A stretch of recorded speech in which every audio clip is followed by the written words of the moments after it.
안녕하세요. 오늘은 여러분과 함께 AI가 지식을 어떻게 이해하고 또 체계화하는지 그 흥미로운 여정을 한번 따라가 보려고 합니다. 네, 안녕하세요. 그 보내주신 자료, AI의 역사 43, 지식을 표현하고 개념을 체계화하는 연구, 시멘틱 네트워크와 온톨로지.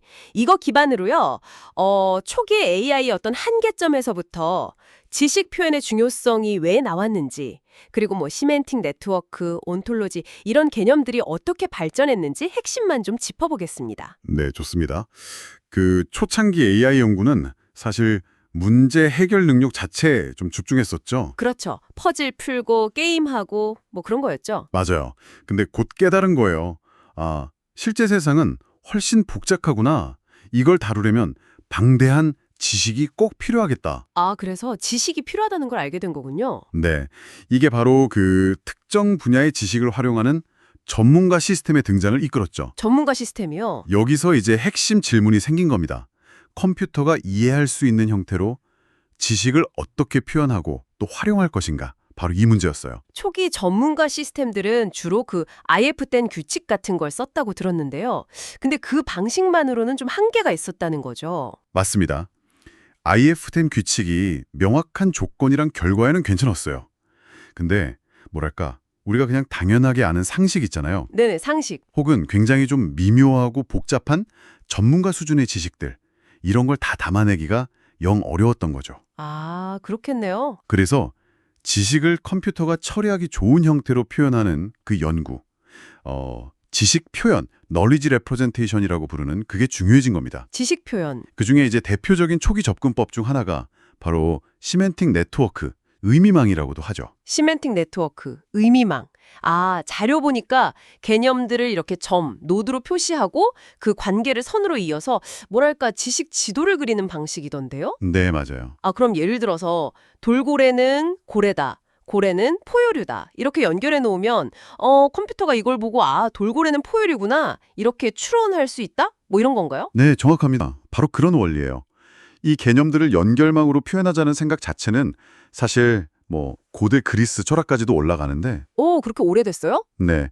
근데 이제 컴퓨터로 구현한 건 1956년 리첸스라는 분이 있었고, 본격적인 AI 연구는 1960년대 로스 퀼리언이라는 분이 시작했어요. 퀼리언이요? 원래 초기 목표는 사람의 연상 기억, 그걸 모델링하는 거였는데, 이게 발전해서 자연어 처리나 추론 같은 AI 전반에서 활용되기 시작했죠. 그렇군요. 근데 이것도 단점이 있었다고요? 네, 있었습니다. 그 링크, 그러니까 관계를 나타내는 선의 의미가 좀 애매모호하다거나 아니면 네트워크 규모가 막 커지면 관리가 너무 복잡해진다거나 그런 단점들이 지적됐죠. 그럼 그런 모호함이나 확장성 문제를 좀 해결하려는 시도도 당연히 있었겠네요. 그렇습니다. 바로 그 지점을 개선하려고 1980년대에 등장한 게 KL1이라는 거예요. KL1이요? 네, 론 브락만이라는 연구자 등이 개발했는데 시멘틱 네트워크의 그 모호함을 극복하려고 했어요. 개념 정보를 좀 더 구조화된 상성 네트워크 형태로 표현하고 노드랑 링크의 의미를 논리학 기반으로 훨씬 엄격하게 정의를 내렸습니다. 아, 훨씬 더 엄격하게요? 네. 그리고 여기에 그 마빈 민스키의 프레임 이론이라는 아이디어도 받아들였어요. 지식을 일종의 틀, 템플릿 안에 속성을 채워넣는 방식으로 구조화하는 건데요. 프레임 이론. 들어본 것 같아요. 네, 그래서 시멘틱 네트워크, 형식 논리, 그리고 프레임 이론 이 세 가지 접근법 사이의 경계를 좀 허물려고 시도했던 거죠. 오호, KL1의 발전이 또 온톨로지 연구로 이어지는 중요한 계기가 됐다는 점이 되게 흥미로운데요. 온톨로지 하면 보통 철학 용어, 그 존재론이 딱 떠오르잖아요. 맞아요. 철학 용어죠. 근데 AI 분야에서는 이게 좀 다르게 쓰이는 모양이네요. 그렇습니다. 철학에서는 말씀하신 대로 존재론인데 AI에서는 토마스 그루버라는 분의 정의를 빌리자면 개념화의 명시적 사양서 explicit specification of conceptualization 이렇게 정의돼요. 개념화의 명시적 사양서요. 조금 어렵네요. 네, 좀 그렇죠. 쉽게 말하면요. 특정 분야의 지식을 여러 사람이 같이 쓰고 또 재사용하기 위해서요. 그 분야에서 사용하는 개념들, 속성들, 또 걔네들 사이의 관계 같은 것들을 아주 명확하게 정의하고 위계 구조로 딱 체계화하는 방식이에요. 아, 그러니까 모든 개념들의 상위 개념, 하위 개념 이런 관계들을 다 명시적으로 정해놓는다. 네, 바로 그거죠.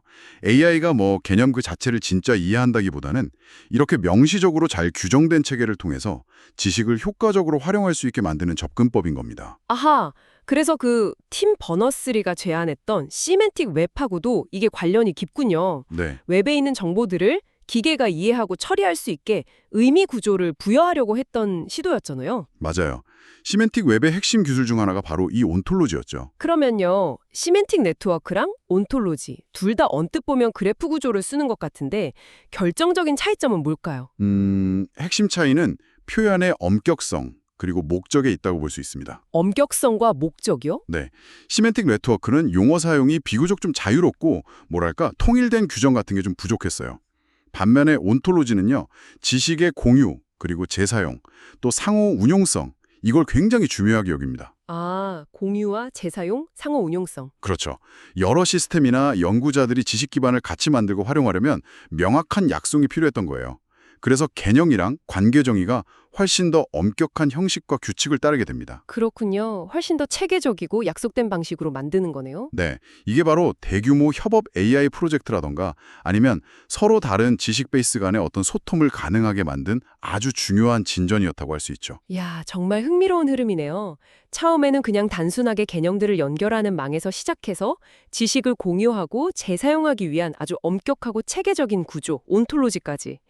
AI가 세상을 이해하는 방식을 어떻게든 만들어 보려고 끊임없이 노력해온 과정이 딱 보이네요. 네, 그렇죠. 정말 중요한 발전 과정이었습니다. 자, 오늘 이야기 슬슬 마무리하면서 여러분께 질문 하나 남겨보겠습니다. 요즘은 딥러닝 같은 기술이 AI의 완전 주류잖아요. 네, 그렇죠. 대세죠. 그러면 오늘 우리가 살펴본 이런 구조화된 지식 표현 방식들, 그러니까 시멘틱 네트워크나 온톨로지 같은 것들이 현재나 혹은 미래의 AI에서는 과연 어떤 역할을 할 수 있을까요? 아니면 이 기술들이 딥러닝과 어떻게 결합해서 더 강력한 AI를 만드는 데 기여할 수 있을지 한 번쯤 곱씹어 보시면 참 좋을 것 같습니다.